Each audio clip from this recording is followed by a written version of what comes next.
evening. Welcome to the April 26, 2022 regular meeting of the Richland 1 Board of School Commissioners. The meeting is now called to order. I am Angela Claiborne, Vice Chair. Chairwoman Harris is running a little late this evening, so I am a placeholder. I would like to read a statement. Pursuant to the Freedom of Information Act, FOIA, the public will be provided access to the live stream of the meeting via the district's website, www.richland1.org, as well as in person with limited seating. We have before us an agenda for executive session. Those items include, under the Office of the Board, 3.01 Student Appeal, under the Office of Human Resources. Parent appeal. Oh, I'm sorry. Oh, Parent Appeal, sorry. Under the Office of Human Resources, we have the following. 4.01, Personnel HR Updates, presented by Dr. Long. 4.02, Contract Renewals and Non-Renewals, presented by Dr. Long. 4.03, Employee Suspension Without Pay, presented by Dr. Long. 4.04, Leave of Absence, presented by Dr. Long. 4.05, Leave of Absence, presented by Dr. Long. 4.06, Leave of Absence, presented by Dr. Long. And 4.04, Hiring of Personnel, presented by Dr. Long. What is the pleasure of the board? Move for approval, Madam Chair. Second. All right, it has been moved and properly seconded. Is there any question or discussion? Okay, I will now call for the vote. All those in favor, are we doing this electronically? Okay. Say aye. Aye. All those opposed, say nay. Ayes have it. So we will now go into executive session. Turning to the public session of the meeting of the Richland 1 Board of School Commissioners. The board has been in executive session since about 5:30 p.m. Our first item is the invocation presented by Dr. Commissioner Aaron Bishop. Thank you, of Grace Community Baptist Church. Thank you, Christian Church, sorry. Thank you, Chair. May we pause for a moment of prayer and meditation. Father, we thank you as we come here humbly bowed before your presence, as we are in the presence of your people. We are yours. Now, as we ask that you let your presence be felt through order and authority, through mindfulness and readiness, as this board comes for the benefit of Richland School District 1, we invoke your power to be with us in this hour. Today, we also pause and meditate on the situation in our society, where we ask, God, for your mercy and your guidance, your covering and your protection, as we see violence in our community. We need healing, Lord. We need you to bind up our broken hearts. We need you to provide us some health through social awareness and understanding. Tonight, as we are here as a board of commissioners, we stand together in unity to preserve the classroom while protecting our students. As many times have been asked before, how are the children? Are all the children well? That is our purpose and our desire. So give us your guidance, give us your power, give us your understanding to make one step in front of another to progress this district. Thank you for listening to our thoughts, our meditation, and our prayer. Amen. Amen. Thank you, Commissioner Bishop, and thank you for providing that invocation this evening and for everything that you do in Richland 1 community. We have an agenda before us. What is the pleasure of the board? Move for approval. Second. Okay. It has been moved and properly seconded. Is there any discussion? Okay. No discussion, so I will now call for the vote. All those in favor, we're going to vote electronically. Okay. Say aye. All those opposed, nay.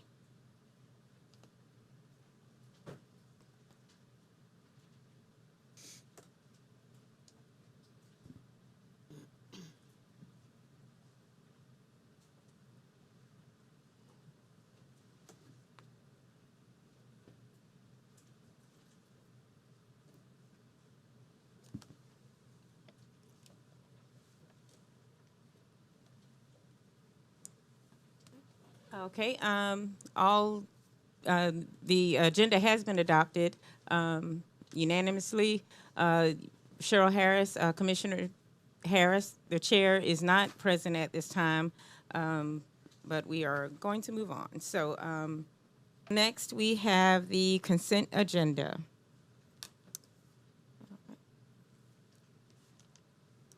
First on the agenda is item 7.01, March 2022 financials presented by Matthews Hazel. Okay. And then I'll go ahead and also read in item 7.02, the minutes. Regular board meeting, March 22nd, 2022. Board retreat, March 26th, 2022. And called board meeting, April 7th, 2022. So we'll go to item 7.01. Oh, I'm sorry. What's the pleasure of the board? Move for approval, Madam Chair. Second. Okay, it has been moved and properly seconded. Is there any discussion? Oh, Commissioner King? See if I can do this. I think I forgot. Last time I was here was 2 years ago. Oh, I can't hear you. So I have a comment on 702 on the minutes. Dr. Witherspoon, I was wondering if maybe you could give a copy of your superintendent's report to attach to the minutes in general, because then that would allow whoever is wanting to figure out what was talked about during the meeting to immediately say what topics you talked about. And for any, also for the board report, I think it'd be great to have a outline of topics that are brought up so that the public knows exactly what we've talked about. That would be great. Thank you. Okay. All right, thank you. Any other questions? Okay. All right, well, so I'll go ahead and call for the vote.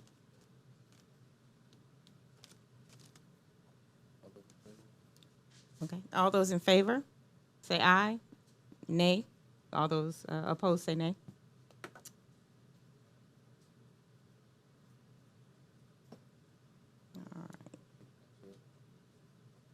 All right, now we're going to move to Office of Operations. I'm sorry.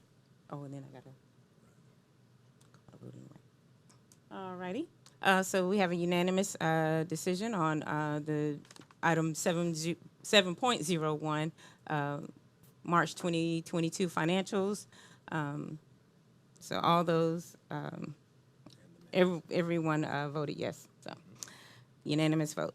So we're going to move to Office of Operations, 8.01, contract, energy savings performance, contracting services, investment grade audit agreement presented by Gresham. Oh, okay.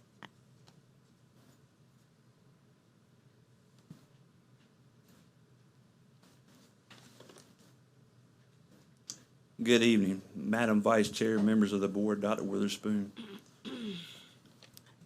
Due to a conflict of interest with the proposed company and the Director of the Procurement Services, Ms. Outing, I will present the recommendation of the administration to approve an expenditure of $250,000 to Snyder Electric of Columbia, South Carolina, to conduct an investment grade audit. The administration so recommends. Okay.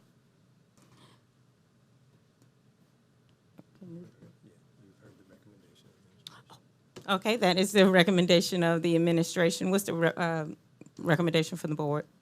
Move for approval, Madam Chair. Second. Okay, it has been moved and properly seconded. All those, we'll now call for the vote. Oh, question or discussion, sorry. Commissioner Longman. Thank you. I guess I've got some questions to kind of catch up because I think this is a long-standing relationship and contract. I'm new, and I just kind of want to figure out the lay of the land. What's the conflict of interest? There was a family member that was employed with this company. Okay. What was, or I assume is? Still is, Okay. yes, sir. And then can you explain to me there was no written materials provided with the agenda, so I don't know what this $250,000 is for. This is for an investment grade audit due to this already being brought to the board back in 2019. This is basically a second phase of this contract. So this contract's already actually been approved by you all. Okay, and how much have we spent so far on this contract? I don't have that information tonight, but we can definitely get that for you. Okay. And can you explain to me just what an investment grade audit is? I'm gonna have to refer to Mr. Perkins. He's the expert on that. Thank you. Yes, sir. I'll let y'all have it. Good evening. I have Justin Shutt here with me so we can share a little bit of information, but I'll answer originally. The investment grade audit is really an opportunity for the district and the vendor to work together to identify the measures that are going to be used to guarantee the amount that the district is going to save. So it's not to go do an audit to do work. This is getting down to the nuts and bolts of what we're going to do, and then we will base our contract on those things that are identified in that particular audit. And I appreciate that because I knew what investment and grade and audit meant individually, but put them together and I didn't know what that meant. And does this relate to the kind of the energy savings presentation that we saw, I don't know, two months back? Absolutely. Okay. At that meeting, we indicated what we were doing, the savings that we were seeing, and one of the things that came out of that meeting was the fact that we were not expected or scheduled to receive savings until the latter part of this year, but we were actually seeing savings at that point. And we indicated to the board that we would like to extend that contract, but we would bring it back to you at a later date. And that's what we're doing. We're doing the first part of bringing that back to you. Gotcha. Thank you so much. I appreciate the 101 for me. Okay. Any other questions? Oh, Commissioner King. Thank you, Ms. Claiborne. Yes, I have just a few questions. So I've got some background on this. Remind me, how many schools did we, this is a different set of schools, so how many schools did we? In the original solicitation, we identified 15 schools. But on the second page of that solicitation, in the second paragraph of the overview and the scope, we identify that the district has the option to extend to other schools at their own discretion. So that's what we're doing. What we wanted to do was do the 15, look at how the vendor performed. And based on their performance, we're recommending that we extend that. That's what we're recommending to the board. And they have an option to look at that and make a decision from that standpoint. So this IGA for 250K is, it's not an automatic expenditure of 250K. It's up to 50K. Absolutely. What happens here is this allows the district to put skin in the game. If we move forward with the measures that are identified, the district pays nothing. We did the same thing with the first group of projects. We went through, did the investment grade, and we did not have to pay anything because we were moving forward with those projects. So this does the same thing. It establishes an amount that we would have to pay if we choose not to pursue any of these measures. Well, I got to tell you, if we're going to expend $250K, we're definitely going to have to recoup that money, right? So we're going to have to do some work. Yes, ma'am. And based on the experience that we have, we know that there are some savings that are going to be there. But this is an opportunity, again, for us both to connect and make something happen where we both have something on the line. So our schools are not so vastly different from one school to another. Some may be older or have older parts than others, et cetera. So I'm assuming that the IGA will probably come back with some similarities to the first one. There's some similarities with the opportunities that are there.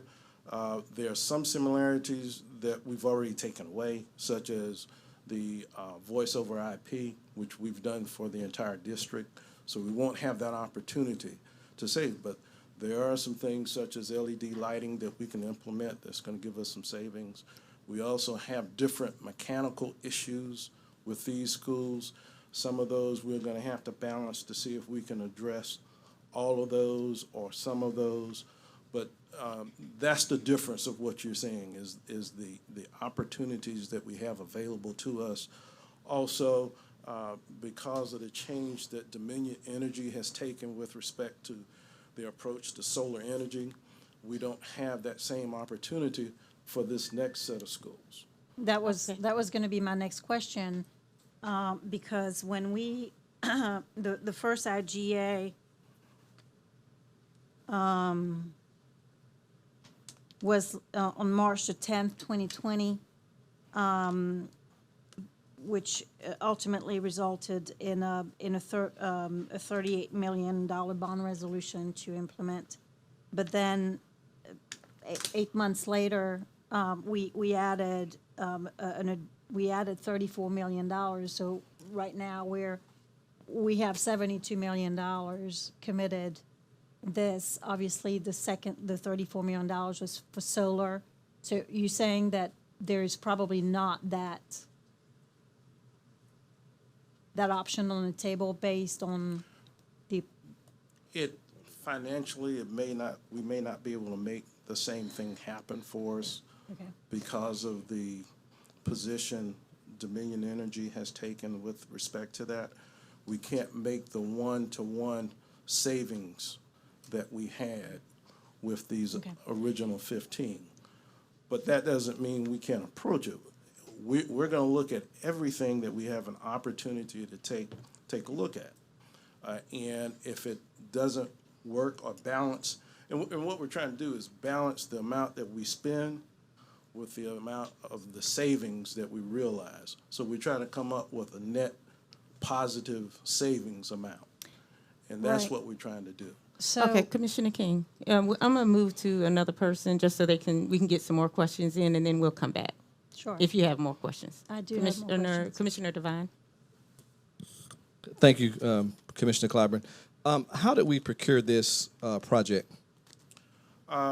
We established a request for qualifications in the 2019 solicitation, and we identified a number of vendors that actually came in, presented to us. They provided a proposal, and then they actually presented, and we based our selection on the evaluation of those presentations. All right. And then how do you propose that we pay for this going forward? Again, we look at a number of different options. What we have done is something like a lease purchase kind of a deal where we're making payments, but what we're doing is realizing the savings, and so we're able to displace that savings and pay for some of the work that we have. Will any ESSER funds be used for this project? No, sir, that certainly is an option, that you can use that. But right now, there are no plans to use any ESSER funds. And then my final question, how has it been going with Schneider Electric and with the current contract so far? Again, that was the thing that we presented in the energy management update in January, was that it was doing very well. We were realizing savings, even though we weren't expecting to see savings until the latter part of this year. And kind of what we were saying is, we're not going to present this unless it makes sense for the district. And we think this is an option where we can make a positive impact, get the savings, and be able to take care of some of our deferred maintenance issues with some of our mechanical systems, some of the lighting systems, and things like that. Thank you. Anyone else have a question? I know you do, Commissioner King. Does anyone else have a question? Okay, Commissioner King. Thank you. So that's piggybacking on what Mr. Devine was saying. What is the extendability of the debt liability of the district when it comes to that? Because we're already looking at $72 million. I'm assuming that this is going to come back, and this was just for what, 15 schools? We have 50. We have 15 that we addressed in the first. This is going to be about 17. What we're doing is addressing the remaining high school and middle schools. And then we add some of the elementary schools to that.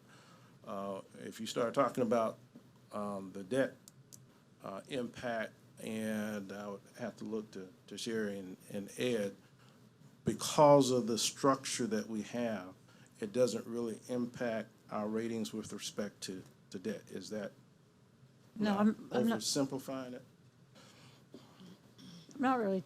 I'm not talking about the ratings. I'm just talking about, how extended in debt are we, looking at being in, this, in a short amount of time, from 19 to 22, we already have $72 million on the books for just 15 schools. Now we're looking at 17 schools, and then in 2 years, we're going to look at another 15 or 17. So I'm just basic question.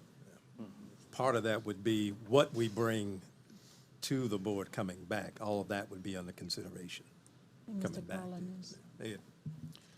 Yeah, the majority of this is going to be paid by the savings. So it's not affecting our actual revenues. A small part is, but the majority is savings. So we're taking our energy budget and paying off these loans annually. So it's 20 So it's like years. a revolving, kind of like, almost like a revolving line of credit. It will be sort of like that, but we'll be paying off that every year, roughly $3 million a year from the savings. What's year one, by the way? That was one of my questions. Year one is what? Is it 2022, just like you were saying? Is it this year? Well, I looked at the schedule, right? Oh, the year of. Right, say- but year yeah, one is Year what? one is 2022. Okay, thank you. Right, we already made one payment or two payments during this year, and then the solar really doesn't start till next year. So the savings, though, actually for this coming year is going to be a net decrease in the amount we're paying versus how much we're saving. And that just happened to work out that way for next year. Okay, and then my last question is, well, maybe two questions. So, talking about the audit per se of,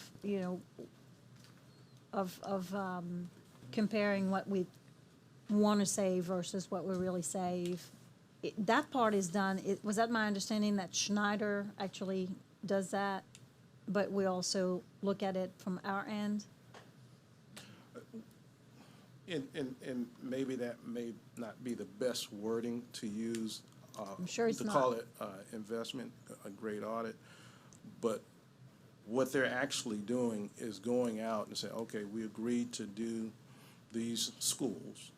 We're going to go out and identify all of the measures that can be taken, and then we're going to guarantee that these are the savings you're going to see by taking these measures. And they're going to give us an amount for each measure that we can take and what we can save. And then they're going to come back and say, in addition to doing that, these are some of the deferred maintenance items that you can address through this savings. And so we'll have a package there that we can both collaboratively come together and say, this is what will be the best package for us. So it's not really an audit per se, but it is really an opportunity for them to go out and look at those measures in detail. Okay, and lastly, help me, please remind me. So I sort of like separation of duties because I think that sometimes it prevents conflicts of interest. And so Schneider, which is a great company, nevertheless, Schneider does the investment grade audit, and then they also do the installation of whatever they recommend, right? And then they do the auditing of the results. Where is there for as far as a district? Where is sort of like an independent eye in that picture?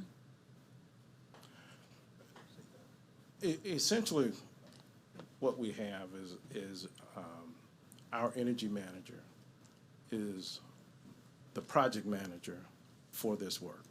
So he oversees what's being done. He looks at the savings that are being provided. And the proof of it is the actual savings that we're seeing as a result of the energy that costs that we have. So the bottom line is that we are seeing real savings, not just pie in the sky. When they do their evaluation, they're actually looking at opportunities so that they can say, we can guarantee this is what you're going to see. This is what you're going to save. So it's not like they're doing an audit and then go do the work. They are looking at stuff that they can say, we can do, and we can guarantee you're going to see a savings, and it's going to be successful. And if it doesn't, their responsibility is to make a payment back to the district for that savings that we were supposed to realize. Okay, thank you. Commissioner Devine? Thank you.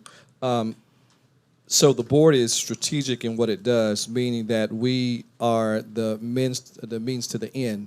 The administration is the means of how it happens. So from a strategic standpoint, I see 3 points that we're doing here. One is fiscal responsibility, to ensure that we have the savings that we said that we would obtain, and thus far I think we've seen those savings, a little over $500,000 since your last report. Second would be the expanded innovation partnership with this organization, with Schneider. We have curriculum in the classroom that we use with our students, and so we now have students that may go into this field that is now exposed to energy savings and energy conservation from a global perspective. And then finally, we talked about reducing the carbon footprint for Richland 1. And so those are 3 strategic things or outcomes or goals that I think this board needs to continue to keep in mind, and also to our public, that's what we're looking at: the fiscal responsibility, the expanded partnership with this organization, and then to reduce the carbon footprint for our organization as we continue to work with those that are around us. Would that be a good kind of wrap up as to what we're doing? Absolutely. Yes, sir. Okay. All right. Thank you. Thank you. Commissioner King? So, yeah, if we net zero, that would be really great, but I think I remember that the savings were not guaranteed. We didn't get to 100%. We went to, this loan, this equity equipment lease purchasing financing agreement is 20 years, and we're really hoping that the equipment's gonna last 25 years, and that's really where we're gonna completely recoup the money. That was the discussion. So we're really crossing fingers. Of course, we want to be, that's why I ask you, when does year one start? Because every year, we certainly want to be either on par or more than what the schedule is saying. And then, Justin, it's good to see you again. I think one of the big component that's important to all of us, but certainly important to me, is the student engagement, because these are technologies that we have to prepare our kids for. And so it'd be great to understand so far what's been happening, how they've been involved in it from conception or the dream to the realization. That's really important for us to hear. Okay. Well, if there are no further questions, I will now call for the vote. All those in favor, say aye. Nay. If not in favor, say nay.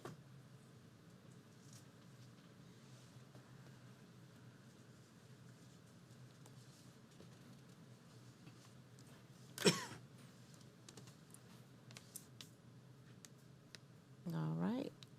This is a unanimous decision. Thank you. 6 yeas, 0 nays. Oh, 6 yeas, 0 nays. Thank you so much. Thank you. Thank you. And we'll now move to item 9, Office of Human Resources, presented by Dr. Long.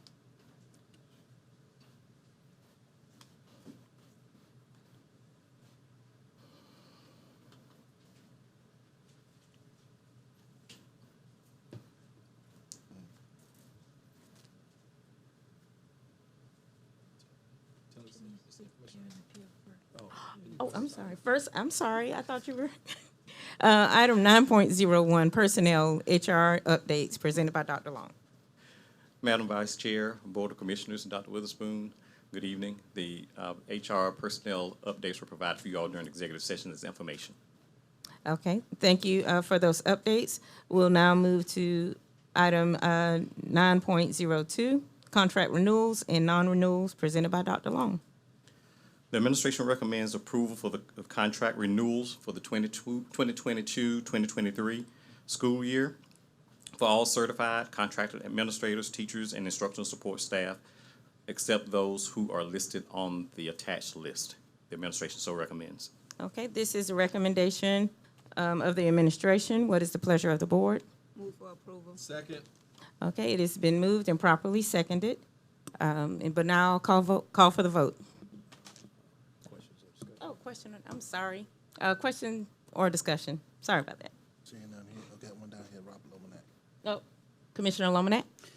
Thank you, Chairwoman, Question. Acting Chairwoman Claiborne. Just one question. I want to make sure everybody else knows, we talked about this already, but contracts go out tomorrow and are returned by the teachers to their school principals May 10th? May 10th, yes. Okay, thank you. Okay, any other questions? Okay, no further questions. I will now call for the vote.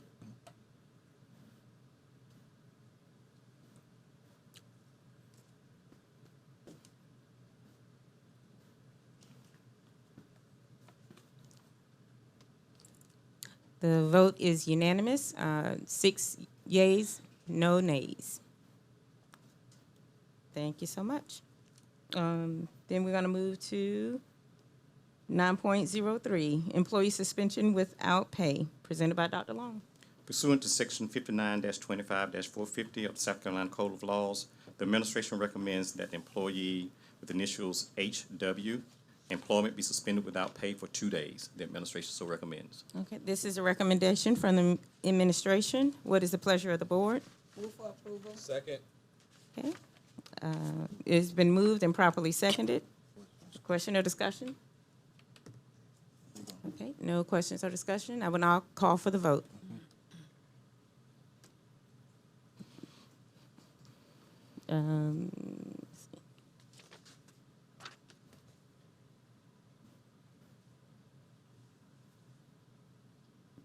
Okay, 6 yeas, no nays.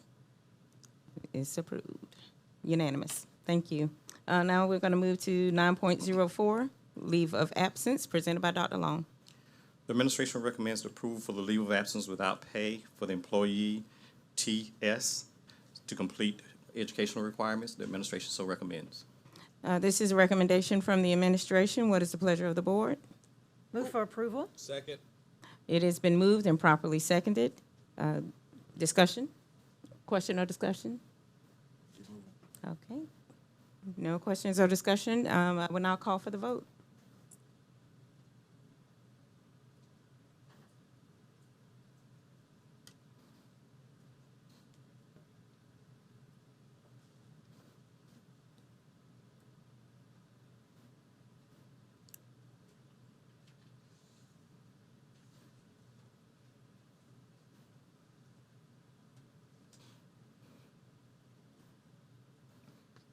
Six yeas, no nays, unanimous vote. All right. 9.05, leave of absence, presented by Dr. Long. The administration recommends approval for the leave of absence without pay for the employee CD to complete educational requirements. The administration so recommends. All right, this is a recommendation from the administration. What is the pleasure of the board? Move for approval. Second. It has been properly moved, well, it has been moved and properly seconded. Question or discussion? Okay. No question or discussion, so we're gonna call for the vote. Who seconded? Who seconded? Who seconded? Divine. Right. Okay. Seconded by Commissioner Devine. I will now call for the vote.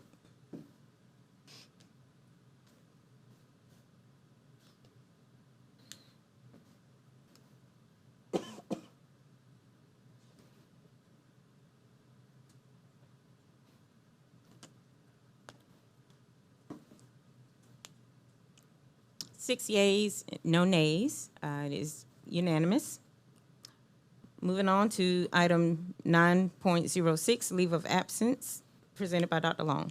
The administration recommends approval for the leave of absence without pay for the employee SM to bond with her newborn baby. The administration so recommends. This is the recommendation from the administration. What is the pleasure of the board? Move for approval. Second. It has been moved and properly seconded. Question or discussion? All right, no question or discussion. We'll now call for the vote.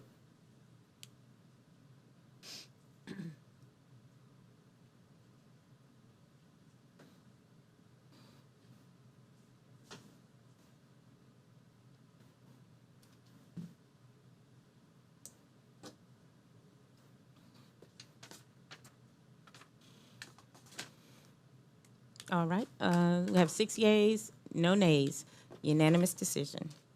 We're moving on to item 9.07, hiring of personnel, presented by Dr. Long.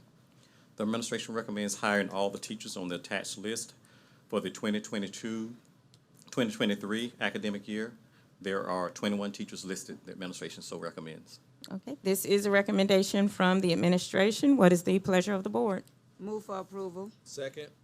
It has been moved and properly seconded. Question or discussion? No. No question or discussion. We'll call for the vote.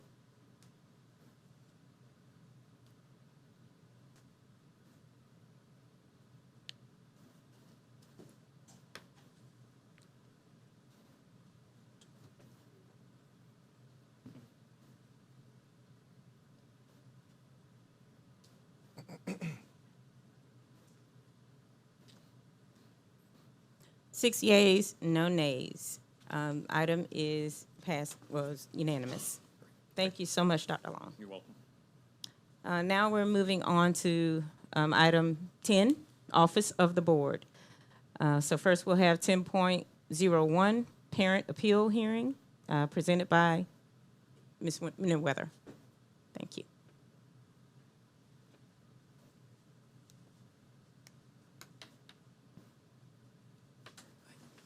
Vice Chairwoman Claiborne, members of the board, Dr. Witherspoon, in the case with the parent's appeal for the student with the initials ER, the administration recommends that the hearing officer's disposition be upheld. The administration so recommends. All righty. Thank you so much, Ms. Winterweather. Okay. Commissioner Devine. Thank you, Madam Chair. I move that we uphold the administration, the recommendation of the administration, and allow the administration to work with the family as discussed or outlined in executive session. Second. Okay, it has been moved and properly seconded. Question or discussion? All right, no question or discussion. Now we call for the vote.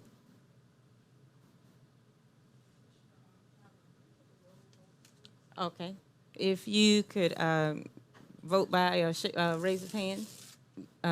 All of those in favor, raise your hands. Yes? If you say nay, if you decide not to, okay. The yeas have it. 6-0. Thank you. All right. Thank you so much, Ms. Manyweather. So we're moving on to item 10.02, the second reading approval of policy BE, school board meetings. Is there a motion? Move for approval. Second. It's been moved and properly seconded. Question or discussion? Question or discussion? Seeing none, hearing none. No question or discussion? Seeing none, hear none. Yes, sir. Seeing none, hear none. Call for the vote. Yep.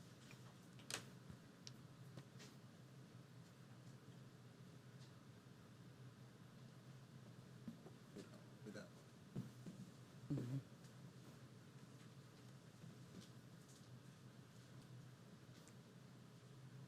6 yeas, no nays.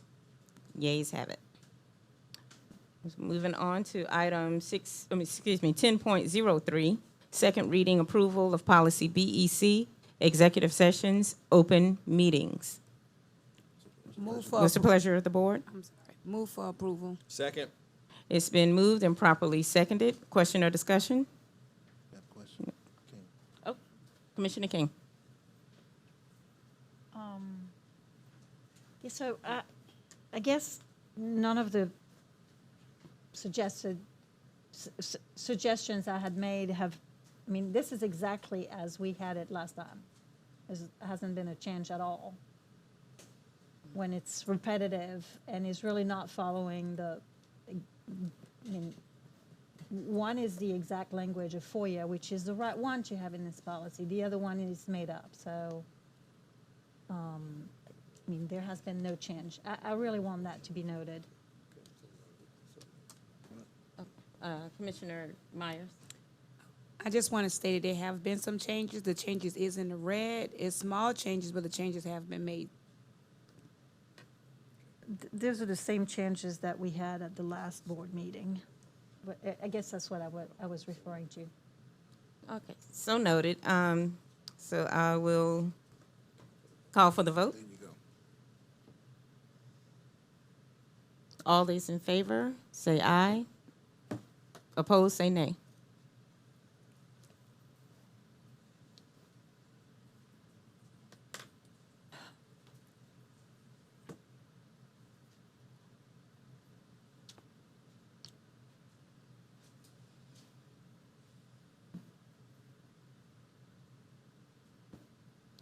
So we have 5 yeas, 1 nay. The ayes have it.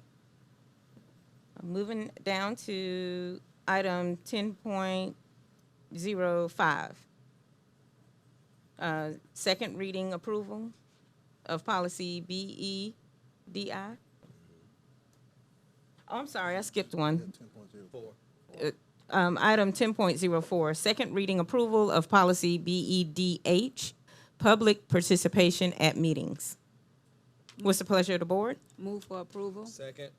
It has been moved and properly seconded. Question or discussion? Commissioner Longman. Thank you, Vice Chairwoman Claiborne. Again, I raised this previously. I think the first paragraph needs to invite people to the meetings, not start out with, we reserve the right to suspend public participation, because it doesn't make sense. Secondly, this second paragraph starts off with they're invited to participate in live stream meetings. That's no longer, I mean, that we can say that, but we need to make clear that we're also in-person public meetings. And the third paragraph, second sentence, no longer applies.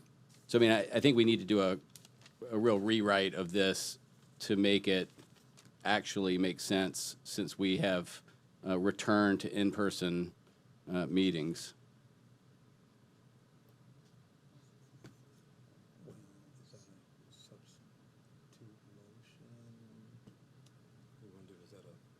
Substitute motion or There's no motion? So, I move that I move that this policy come back at the next meeting with the revisions that were submitted, especially in light of the contradiction that are appearing in the language. I second. Okay, it's been moved and properly seconded. Question or discussion? Okay, seeing and hearing none, I'll call for the vote. It should be manual. on the second Is it manual? substitute motion, which would be manual. You want that? On the substitute Manual. motion, has to be. You want the mo- for the substitute motion.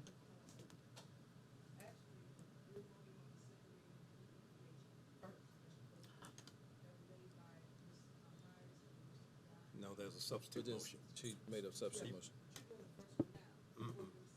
No, No, substitute first. Yep. On the S- substitute manual. motion? Okay. Right. Okay. Oh, we can do that electronically. Okay, hold on. Is that BED? So we're gonna vote electronically for, Substitute motion. okay.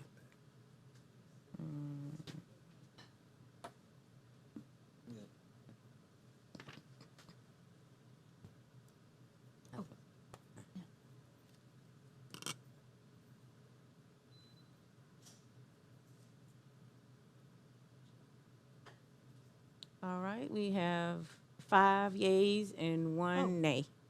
Yeah. Okay. So, motion, Yeah, yeah, so yeah. the motion passed. So this So we will bring it back. That's right. Okay. Nope. No, it disposes of the first. Okay. 10 Okay. point- 10.05. Right, so now we're gonna move on to, Hold on. So what are you asking of the administration? That's why I voted no. I didn't Oh. know. So what are you asking for from the administration? so repeat what, We ask that the language be changed, and we'll be happy to submit we'll get to with the you. administration, Dr. Witherspoon. That's fine. Yep. okay. Thank you, Mr. Devine. Very good. Thank you. Thank you so much. So now we're going to move on to item 10.05, second reading approval of policy BEDI, news media services at board meetings. What's the pleasure of the board? Move for approval. Second. It has been moved and properly seconded. I will now, question and discussion. Commissioner Longman. Thank you, Vice Chairman Claiborne. You know, I'm not going to state everything I said at the last board meeting at which we discussed this policy. I do want to point out that I think it's unenforceable. I don't know how you figure out whether someone says this, you know, to someone when they're speaking or to a reporter.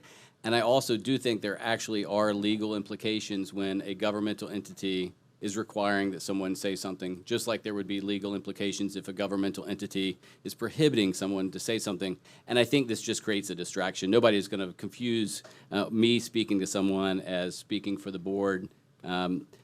Somebody complained about one of my summaries, and I pointed to the picture that I included at the top of the summary that said my thoughts. I think it's pretty clear when I'm speaking that I'm speaking on behalf of myself. This seems like an unnecessary, unenforceable, and I think potentially unconstitutional addition to the policy that I think was fine as written before. Okay, noted. Are there any other questions or discussion? Okay. I'm going for the vote. Oh, I will now call for the vote.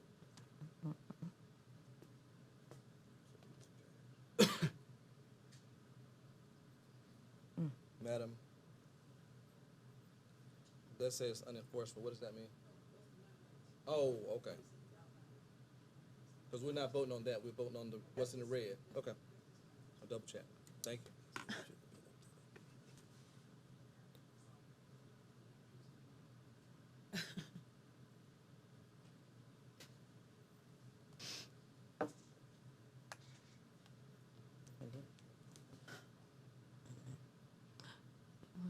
Okay. 3 yeas, 2 nays. Okay, so we have 3 yays and 2 nays. You got it. Oh, I must have hit the wrong button. I'm a yay. I'm sorry. I can't see it. button. Thank you. so that would be, that's going to change the vote. 4 yays and 1, 4 yays and 2 nays. The ayes have it. I can't see. Oh, goodness gracious. Okay, so the ayes have it, so that passes. We're going to move on to item 10.06. Second reading approval of policy DH, bonded employees and officers. What's the pleasure of the board? Move for approval. Second. It has been moved and properly seconded. Questions or discussion? All right. I will call for the vote.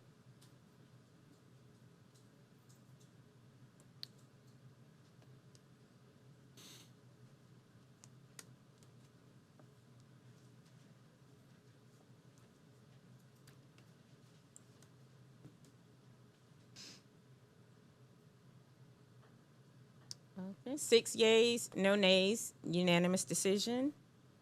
So we're going to move on down to item 10.07, first reading approval of Richland County School District Procurement Code, presented by Ms. Outing.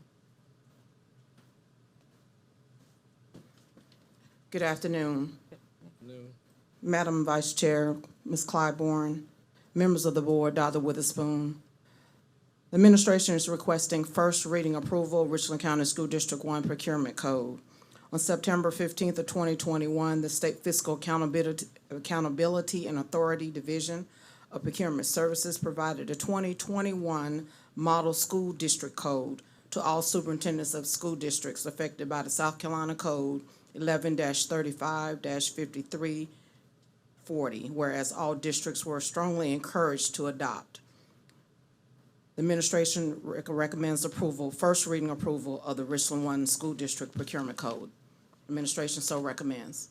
All right, this is a recommendation from the administration. What is the pleasure of the board? Move for approval. Second. Okay, it has been moved and properly seconded. Question or discussion? Commissioner Longman. Thank you, and I just wanted to see if you could explain, I think you explained this before in committee meeting, but in some instances, the district is recommending a lower maximum than the state model. That is correct. And could you explain what the reasoning behind that and what your plan is kind of going forward so that folks understand? Currently, our code is 21 years old, whereas the smallest threshold was spending up to $1,500 for your small dollar procurements. The administration or the actual recommendation from the state is the small dollar threshold would be from $0 to $10,000. The district is not seeking that particular threshold. We are seeking a smaller threshold so that from year to year, we can evaluate our purchases and then make the increments, small increments from year to year after we evaluate it. Great, thank you. I just thought that was important for people to know. Thanks. Sure. Okay, any other questions? Commissioner King? So that means that you're gonna monitor it and see if obviously it's a balance, right? I mean, do you go through more transactions because you have a lower threshold, and is that costing more in terms of administratively to operationally, or do you approve higher amounts, but you maybe run the risk of the triangle of opportunity or fraud or whatever? So you're saying that you start at the lower level and you can monitor it every year? What we're actually doing is because the state made adjustments probably 4 or 5 years ago and went to $2,500 as their lowest threshold. We did not do that. Richland 1 did not do that. We couldn't make small changes. We couldn't take a portion of the code. We had to take all or none. So our changes would be reflected from $1,500 to $10,000. We're not making that large adjustment at the beginning of this revised new code. We will monitor it, make a determination, come back to the administration through our internal operating procedures and make that adjustment accordingly. Okay, perfect, thanks. Okay, any other questions? Oh, Commissioner Devine, sorry about that. Thank you. Under Section H, where it talks about MBE, Minority Business Enterprises, currently we have a goal to have 10% of our, I think 15% of our expended dollars go towards smaller minority or women or veteran-owned businesses. Will that continue to be part of our goal for the for this code, procurement code? The state requirement is 10%. Our goal within the district, in accordance with our internal operating procedures, will remain at 15%. And we will continue to work with those smaller minority vendors to ensure that they get the help and assistance that they need to continue to operate. That is our goal, yes, sir. Very good. Thank you. Okay, any, Commissioner King? So what percentage are we regarding that? We have exceeded 15% in the past. Okay, thanks. Any other questions? All right, there are no further questions. I will now call for the vote.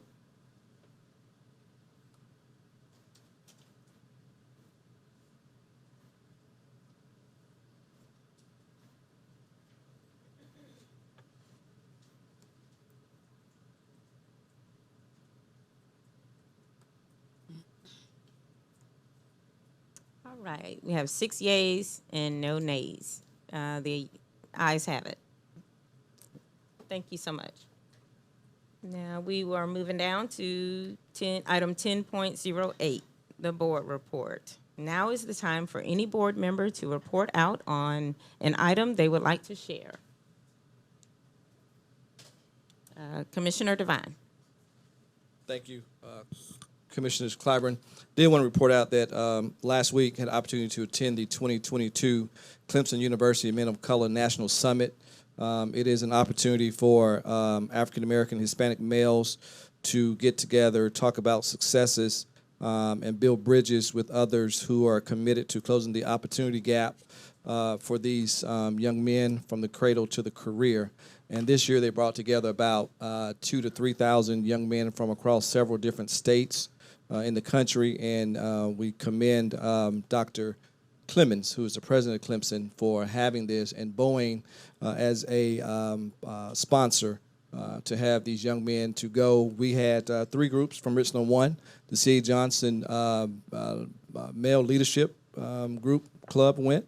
Oklahoma High School had a leadership boys club, and then Lower Richland High School had a set of young men that went as well and was well attended. And so we heard nothing but good things from those young men, and just to get the opportunity to see some best practices and some choices that they can make growing up and preparing them for the global mindset. And then also had the opportunity to attend the South Carolina Foundation for Education through through SCASA, and they honored one of our graduates of Richland School District 1. It was Dr. Annie E. Hanberry. She is a graduate of Booker T. Washington High School. She was a lifelong educator, was the first African-American female principal in the state of South Carolina, a graduate of our district, and Bethel Hanberry School in Richland 2 that many of you have heard about. It's named after her, and she was, again, one of the first, she was the first African-American female principal in the state, and then she also was one of the first schools, principal of one of the first schools in the state to receive accreditation from the Southern Association of Colleges and Universities as well. And then lastly, on tomorrow, my colleagues and myself are invited to the annual day at the Capitol through the South Carolina School Boards Association. We'll be welcoming members from across the state to come and visit with their legislators. And also we will have a, we think the first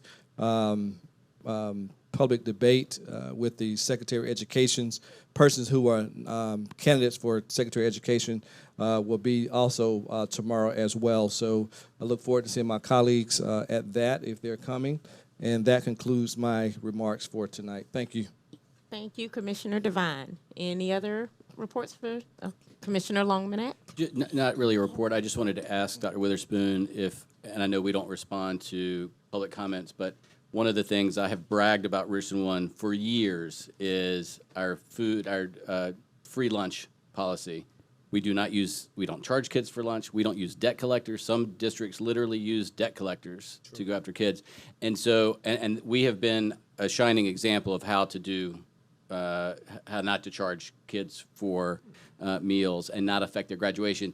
So I was a little troubled to hear about the seat recovery fees. And I would just ask if you wouldn't mind looking to see, and I have heard of that issue before, I mean, when I was a teacher, but if you wouldn't mind looking to see how much that looks like at other schools. I'm not asking for teachers to work for free, but I certainly don't want kids to have to pay for their recovery time, especially because it will disproportionately impact kids who live in poverty. So if we could get some numbers back from you, I'm sure that there's a way for us to come up with a way to solve that and make sure teachers are still getting paid. And I know that I'm not accusing you of suggesting otherwise, by the way. We will certainly follow up. Thank you.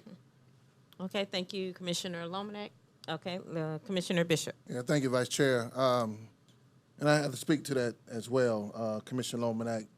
In the past, when this has become something that has made us aware of a challenge, Dr. Witherspoon has shown leadership to find a solution towards this. So we can't respond directly, but good to hear that you all spoke up, and look forward to being a part of that solution-based conversation, Dr. Witherspoon.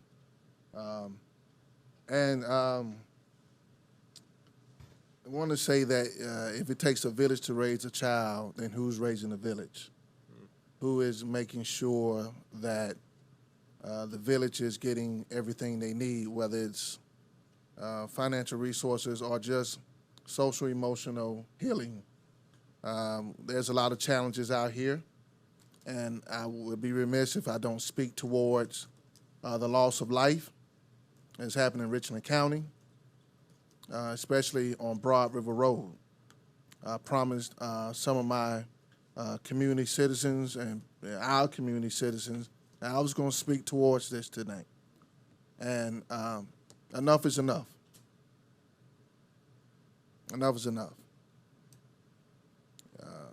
It was disturbing to hear the violence that is continuing in our community. And it should be outcry. It should be this community standing up and saying on one accord that we got to put down the guns. We got to turn away from the violence.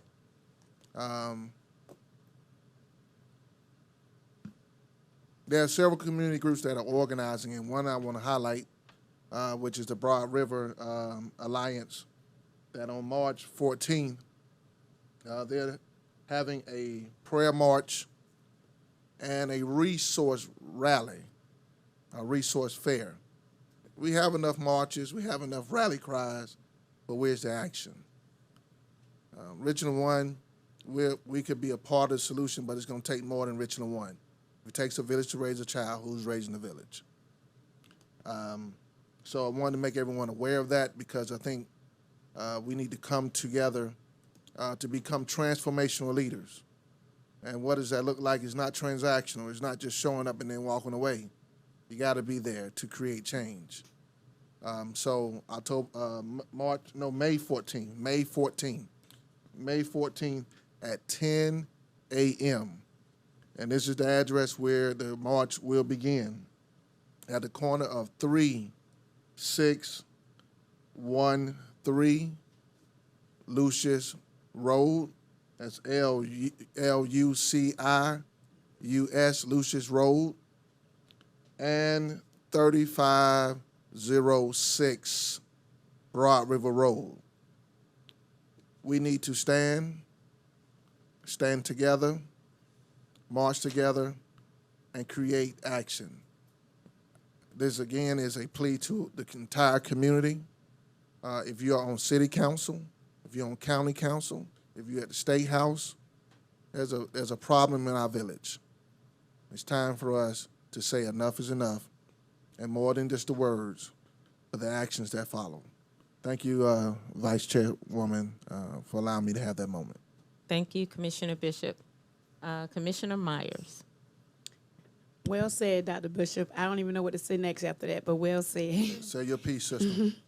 I just want to say that I had an opportunity to have chat with the chair, virtual with Columbia High. It was a great experience. Just had an opportunity to speak with some students in high school. It was 5 students. We talked a little bit about some hot topics. We had an opportunity to talk about some academics, the lunch, safeties in the school. They gave us the opportunity of how they feel just being safe, just showing up to school on a day-to-day basis. We talk about technology, how they feel about COVID, the mask, no mask mandate. And we also had the opportunity to talk about high school career path, just hearing it from a freshman viewpoint as well as for a senior viewpoint from Columbia High. I just want to say thank y'all, students at Columbia High, for the opportunity. All right. Thank you, Commissioner Myers. Anyone else have anything to share? Okay. Well, thank you for those comments and statements. Now we're going to move to item 11, Office of the Superintendent. Dr. Witherspoon. Thank you, Vice Chair Claiborne. First item we'll have is Dr. Minor with the Cognia accreditation presentation.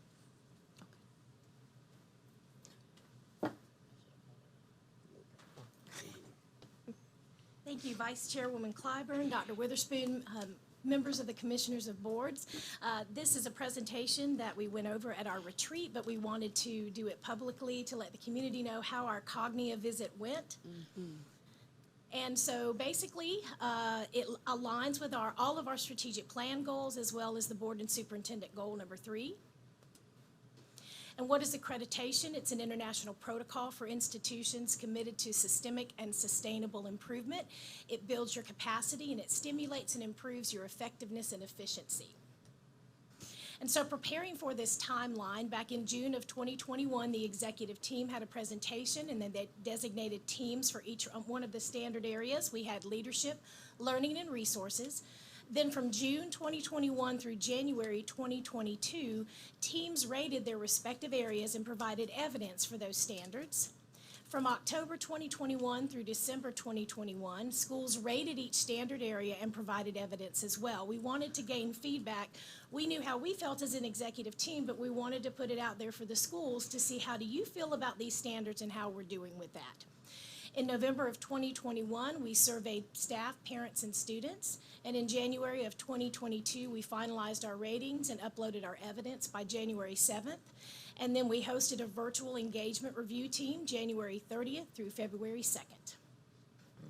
And so the role of that engagement review team was to gather firsthand information to evaluate our institutions. We placed the evidence in the folders. They used the Cognia standards and looked at the evidence that we provided to see, are we doing what we say we're doing? They interviewed stakeholder groups and, as I said, reviewed that documentation. And then they provided feedback in the form of the report, Richland County School District 1 System Accreditation Engagement Review. This report is available on the district website under AARE and under the Cognia name, so you can read the full report there. Doing interviews, this is the total of the people that they interviewed over 2 days. It was cram-packed with, they talked to students, they talked to parents, they talked to district members, principals, and really had some great interviews. I do tell a story about a child that was in an interview group and he had written this letter and they didn't have time to read his letter, and so the principal sent it to me and I made sure I added it to the evidence because that student wanted his letter read. So we made sure that happened. So Cognia's 3 main performance standards are leadership capacity, learning capacity, and resources capacity. And you can see what each one of those accreditation standards look like and what they are looking at when they're looking at institutions. And Cognia is an internationally agency, so it goes worldwide and accredits systems. So in the Cognia ratings, you either have insufficient, initiating, improving, and impacting. And so here is an example that's in the report that came from the leadership capacity standards.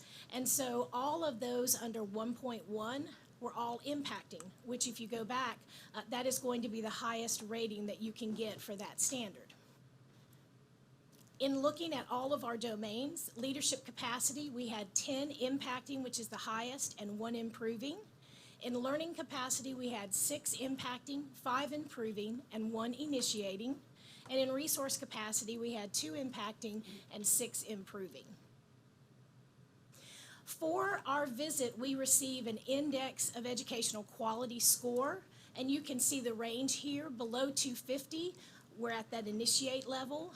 In the range of 225 to 300, we're at the improving level. And in the range of 275 and higher, we are beginning to reach impact level.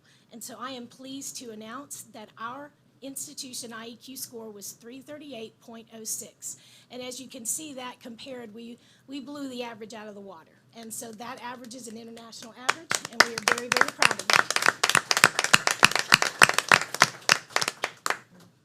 So insights from the review. So they looked at all of our evidence, they rated every single one of the standards, and here are some items that they wanted us to know, and this is in the report.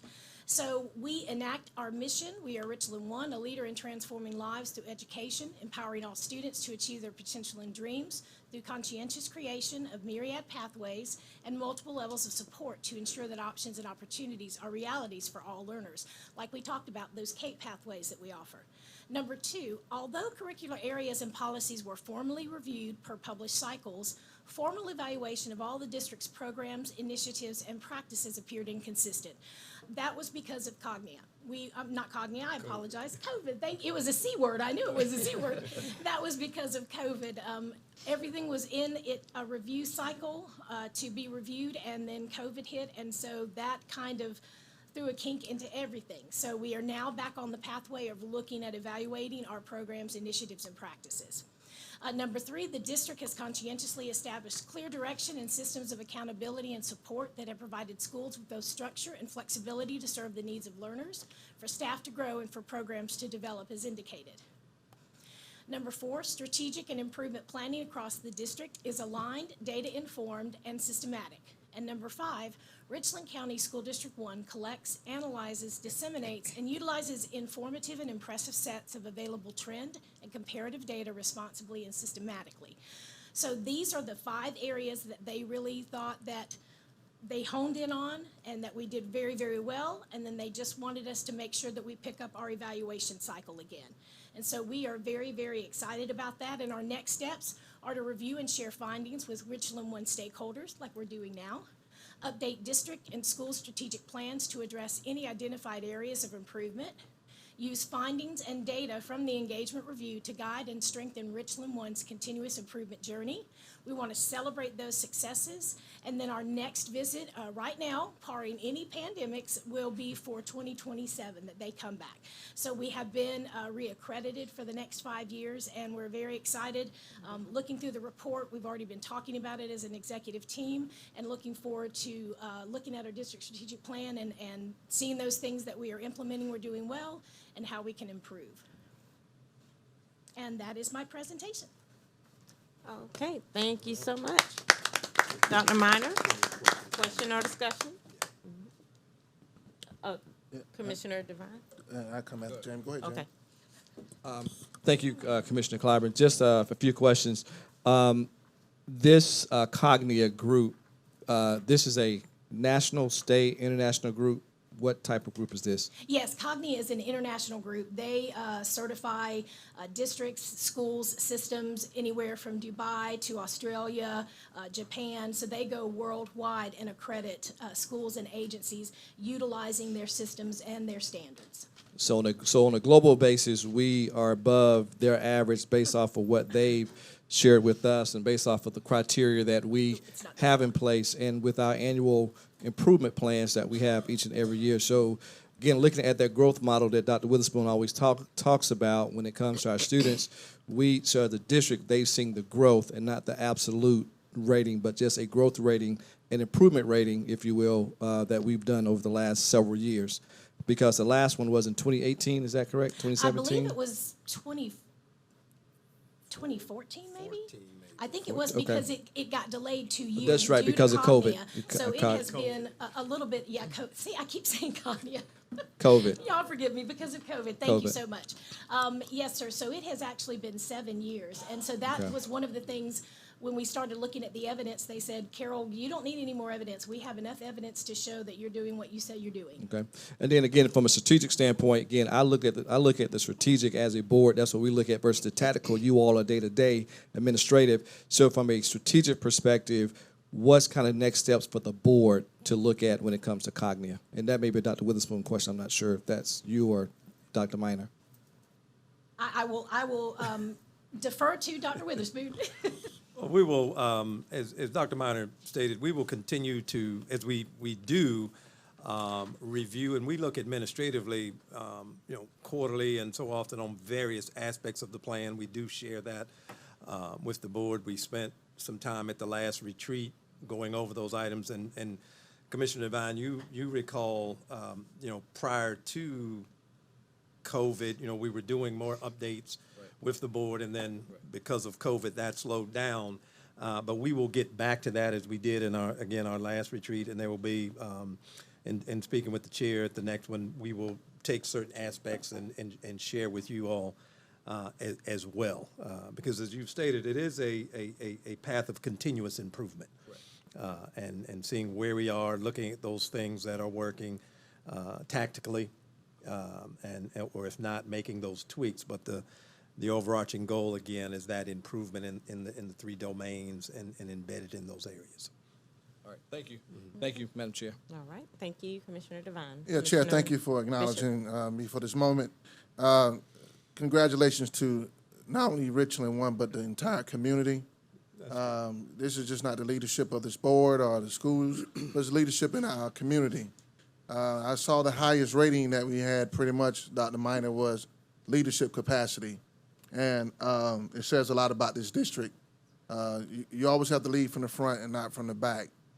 So to this entire community, that's don't rest on these laurels. Although we may be celebrating, as I saw, as next steps and letting our stakeholders know. But we want everyone to know that the biggest improvement in the biggest room in any building or any house is the room of improvement. Let's continue to improve because we got room to improve. Are we perfect? No. Do we have some challenges? Yes. But those should be our opportunities.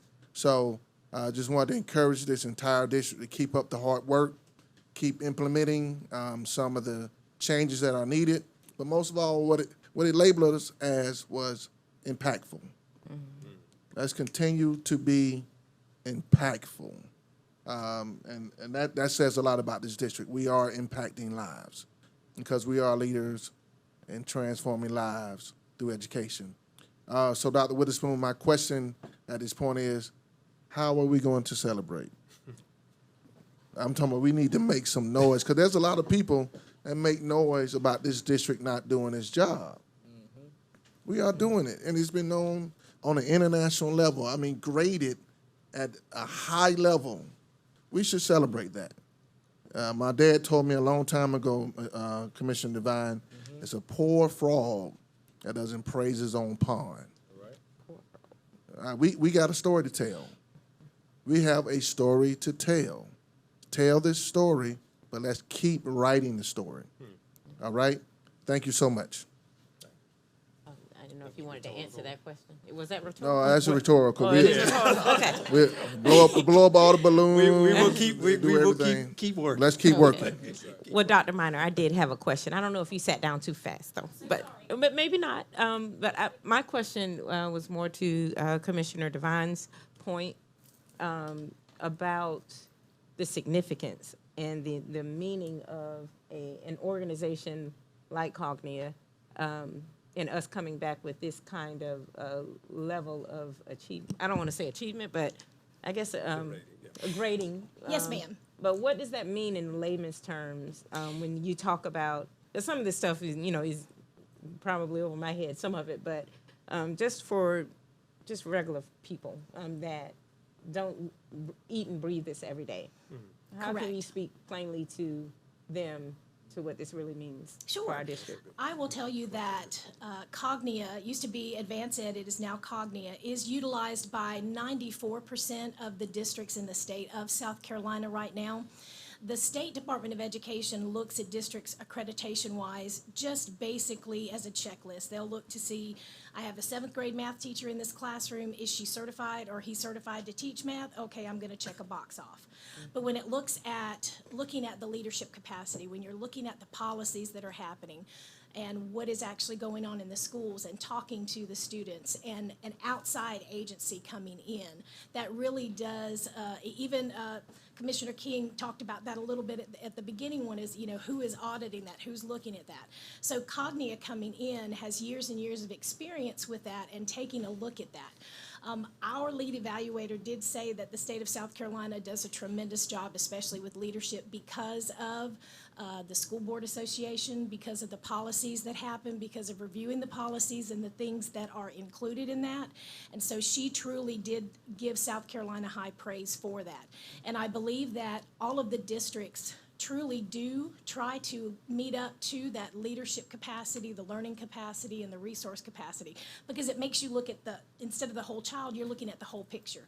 What are we doing as a district to do that? And so having Cognia step in, using their rubric to look at what we're doing and giving us that rating truly is a stamp of approval and saying, you're doing a great job, here are some areas that you can improve on, but right now, you really are holding fast to what the mission of the district is. Thank you. Yes, ma'am. Thank you so much. All righty. Well, thank you for that update, that report. We're going to move down to item 11.02, Superintendent's Report, presented by Dr. Witherspoon. Thank you, Madam Vice Chair. Members of the board. We learned earlier today that U.S. News and World Report has named Dreher and AC Flora schools among the best high schools in South Carolina, again, with their rankings. Dreher ranked number 7 in the state, AC Flora ranked 21st in the state. Among the schools in the Columbia metropolitan area, Dreher is ranked number 1, Flora number 3. Congratulations to Dreher Principal, Dr. Kevin Hassinger, and that staff, and AC Flora Principal, Susan Childs, their students, staff, and faculty. Congratulations again to all of our schools, but certainly Dreher and Flora on this U.S. News and World Report recognition. Congratulations again. Also today, next Tuesday, May 3rd, we will recognize the 420 students who have completed Career and Technical Education Program, CTE programs course of study this school year. The CTE completion ceremony will be held at the Koger Center for the Arts. Congratulations again to our 2022 CTE completers, and let's give those students a round of applause. And as was stated earlier, offering 16 of pathways and those opportunities for success, I want to show you this. Hopefully our parents and community have received this in the mail. This is a special edition of our Spotlight 1, showcasing the outstanding CTE programs and opportunities that we offer students in Richland 1. Copies were mailed to all Richland 1 residents, not just our parents, but to all of the Richland 1 residents, because Commissioner Bishop, as you've stated, we do have a lot to celebrate, a lot that we offer our students in all of our schools, but those opportunities, and a lot of times, we're first in a lot of things in the state, first district to offer all 16 career pathways. So if our students, can dream it and want to do it, we find a way to make those things happen. So if you have not checked out this special edition, our CTE edition, please be sure to do so. Registration is open for our 2022 Summer SOAR camps and programs, which will begin June 13th and run through July 28th. There are offerings for students at all grade levels, as well as some courses for adults. The Summer SOAR brochure is posted on our website and includes registration information and other details about programs and camps. Printed copies of the brochure will also be sent home to parents by students. Parents who have questions or need assistance are encouraged to call our Summer SOAR hotline at 803-400-1692. Again, our Summer SOAR hotline, 803-400-1692. Since our last board meeting, there have been several educational-related observances recognizing various employee groups. April 2nd through 8th was the Week of the Young Child. April is School Library Month, and School Librarian Appreciation Day was April 4th. National Assistant Principals Week was April 4th through 8th, and Public School Volunteers Week was April 18th through 22nd. April is the month of the military child, and April 22nd was Purple Up for Military Kids Day in Richland 1. This week, April 24th through 30th is Administrative Professionals Week, and tomorrow, April 27th, is Administrative Professionals Day. And May 1st is National School Principals Day. And also next week, May 2nd through 6th, will be observed as Teacher Appreciation Week, and May 3rd is National Teachers Day. So a lot to celebrate with regards to education, certainly all year round, but certainly here in the month of April and the month of May coming up.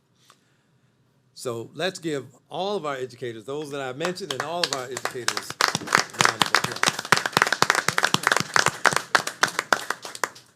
And as a point of personal privilege, Commissioner Claiborne, board members, certainly want to give shout out to my assistant, Ms. Marietta Williams, and certainly to the board assistant, Ms. Eva Wilson. Let's give them a round of applause.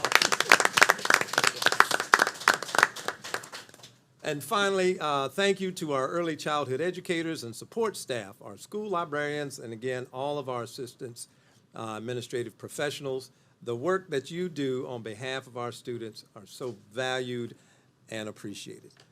Madam Vice Chair, that concludes my presentation at this time. Thank you, Dr. Witherspoon. So you've heard the superintendent's report. Any questions on his report? Commissioner King. I have a quick question, Dr. Witherspoon, regarding the summer SOAR. I have to say, it puts Richland 1 in a really, really good position. And I've seen some incredible growth for those, and it is so needed, and it's so neat, and the options are so great. Just one quick question. Often, parents of children who have special needs have very limited opportunities for their children to continue to grow during the summer. There are opportunities for children with special needs, right? There are, on yes. on that catalog Yes. of offerings. And we do offer extended year programming as well. Okay. So yes. Okay. Perfect. Thank you. Okay. Any other questions? All right. Oh, Commissioner Myers. Quick question, with the Summer SOAR program, what's the youngest age group? 4, 5? I think we have some pre-K program as well. I know Dr. Hagwood is not here this evening. Ms. Jennings, I think we have some pre-K. I got a 5-year-old, so he can be in there. Okay, so there we go. At least 5. We start, there should be something. Okay. Okay.